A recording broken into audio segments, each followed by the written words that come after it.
Glória a Deus, tudo bem? Boa tarde. Vamos ao encerramento das 7 cartas às 7 igrejas. Carta à igreja de Laodiceia. Peço perdão aos irmãos pela demora de gravar esse estudo, mas estamos aqui. Diz assim um texto: E ao anjo da igreja de Laodiceia escreve: Isto diz o Amém, a testemunha fiel e verdadeira, o princípio da criação de Deus. Conheço as tuas obras, que nem és frio nem quente. Quem dera foras frio ou quente. Assim como és morno e não és frio nem quente, vomitar-te-ei da minha boca. Como dizes, rico sou e estou enriquecido, e de nada tenho falta. E não sabes que és um desgraçado e miserável, e pobre e segue nu? Aconselho-te que de mim compres ouro provado no fogo, para que te enriqueças, e roupas brancas, para que te vistas, e não apareça a vergonha da tua nudez, e que unjas os teus olhos com colírio, para que veja. Eu repreendo e castigo a todos quanto os amo. Sê, pois, zeloso e arrepende-te. Eis que estou à porta e bato. Se alguém ouvir a minha voz e abrir a porta, entrarei em sua casa, e com ele cearei, e ele comigo. Ao que vencer, lhe concederei que se assente comigo no trono de meu Pai, assim como eu venci e me assentei com meu Pai no seu trono. Quem tem ouvidos, ouça o que o Espírito diz às igrejas. Amém. A igreja de Laodiceia ficava no centro da cidade. A igreja de Laodiceia era muito rica, formosa, era uma das mais cheias. A cidade de Laodiceia, na Ásia Menor, era a mais rica em todas as 7 cidades, a qual João enviara as cartas. Esta era a cidade que tinha a maior fonte comercial da época. Ela era rica, extremamente conhecida, vendia púrpura, vendia colírio e vendia vestes para nobres, para reis, vestes riquíssimas. E também elas tinham muito ouro, refinavam o ouro. Esta cidade comercial era muito rica. No entanto, a igreja começou muito bem. A igreja ficava no centro da cidade. E o trabalho evangelístico em Laodiceia cresceu-se muito. Muitos irmãos se converteram. Porém, com a frieza espiritual, as pessoas começaram a deixar o fervor. O dinheiro, não sentiam falta de coisa alguma. Então não buscavam a Deus como convém. Não oravam, não consagravam, não tinham tempo à leitura da palavra.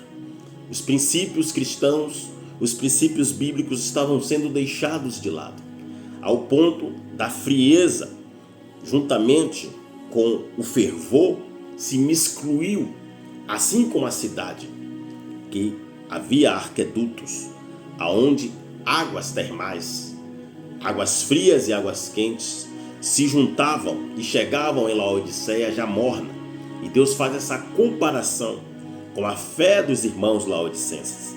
O que vemos no texto é que Deus já começa o texto dizendo: olha, conheço as tuas obras, que não és frio e nem quente. Tomara fosses frios ou quente, mas és morno. E a ponto do Senhor dizer que vai vomitar da sua boca.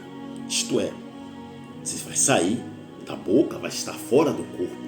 O próprio Senhor Jesus inicia o texto dizendo: isso diz o Amém. A palavra Amém significa assim seja. Isto é, o princípio da criação de Deus. Ele está dizendo: eu sou assim que seja, porque eu faço todas as coisas. O princípio da criação de Deus, o verbo vivo. Mas vocês me expulsaram com a sua frieza, com a sua mornidão. E o Senhor estava fora do templo. Havia cultos, ministrações, pregações, mas o Senhor estava fora da sua igreja. Imagine um culto sem a presença. Imagine a adoração sem a presença. Imagine a pregação sem a presença. Orações e intercessões sem a presença. Não há libertação, não há cura, não há restituição, não há restauração, não há milagre, não há salvação. porque o Senhor estava do lado de fora. Hoje não é diferente. Assim como Laodiceia, muitas igrejas, o Senhor tem estado presente, ausente, melhor dizendo. O Senhor está fora devido à luxúria, à vaidade, ao pecado, à prepotência, à soberba, à mentira, o engano, os escândalos. E o Senhor está à porta, batendo. E se alguém ouvir a minha voz e abrir a porta, eu entrarei e com ele ceiarei, isto é, estarei em comunhão com ele e ele comigo. Porém, os laodicenses não estavam mais ouvindo a voz de Deus. Os laodicenses estavam completamente fora da palavra de Deus. A palavra é Cristo. Cristo é a palavra. E se a palavra está fora, Deus não está presente. Se não há palavra, não há unção. Se não há palavra, não há presença. Se não há presença, não há salvação. Eles batiam no peito e diziam: sou rico e abastecido e de nada tenho falta. Era essas as pregações. Como as de hoje em dia, a teologia da prosperidade, a teologia satânica. Foi o diabo quando tentou Jesus, ele disse: tudo isso te darei, se prostrado me adorares. É essa teologia do nada tenho falta que tem derrubado muitos irmãos e tem iludido muitas igrejas. E Jesus está na porta, batendo, chamando, querendo fazer parte, mas muitos lugares, como Laodiceia, Jesus já está fora. E ele diz: arrepende-te, senão virei a ti. Arrepende-te, senão virei a ti. Imagine, tu és um desgraçado, miserável, pobre, cego e nu. A riqueza material não tem nada a ver com a espiritual. Jesus Cristo disse que junteis tesouro nos céus, aonde nem a traça, nem a ferrugem, nem os ladrões consomem. As riquezas de Laodiceia é como muitos templos hoje, especialmente no Brasil, só tem riqueza terrena.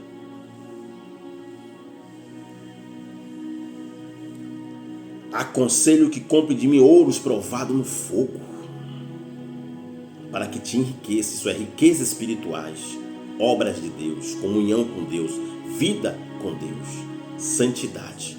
E roupas brancas, isso é santidade. Não adianta produzirem as melhores roupas se o corpo está podre, se a alma está negra, para que te vistas e não apareça a vergonha da tua nudez. Quanto Adão era santo, ele andava nu, porque a veste de santidade é que o vestia. Quando Adão peca, ele costurou folha de figueira, e Deus preparou peles de cordeiro para cobrir. E que unjas os teus olhos com colírio para que vejas. Laodiceia era muito rica, pois vendia um colírio muito precioso. Mas o colírio ali era o sangue de Cristo, para aguçar, realçar a visão, fazer eles enxergarem a vida que estavam levando e enxergarem a Cristo que estava do lado de fora. Eu repreendo e castigo a todos o quanto amo. Deus só castiga e corrige porque Ele ama. Nenhum pai vai deixar o filho quebrar a cara. Ele primeiro corrige o filho. Eis que estou à porta e bato. A gente prega, evangeliza-se muitas das vezes. A gente que fala a igreja para as pessoas: Jesus está à porta. Não, era na porta da igreja que Ele estava. Era na porta da igreja que Ele estava. Se alguém ouvir a minha voz e abrir a porta, eu entrarei até ele, e com ele cearei e ele comigo. E ao que vencer, concederei que se assente comigo no meu trono, como eu venci e me assentei com meu Pai no seu trono. Quem tem ouvidos, ouça o que o Espírito diz às igrejas. O Espírito Santo tem falado, tem bradado, tem despertado, mas muitos de nós, muitos líderes, muitos pregadores, muitos ensinadores e professores, muitos mestres, muitos adoradores, muitos tocadores, estamos dormindo. Desperta tu que dormes, e Cristo vos esclarecerá. O Senhor está à porta de muitas igrejas, dando uma segunda chance, mas o barulho lá dentro, o mundanismo lá dentro, tem tapado os ouvidos e cegado a muitos. Que Jesus nos desperte, se Jesus nos acorde, enquanto é tempo, porque o tempo virá em que não haverá mais tempo. Shalom.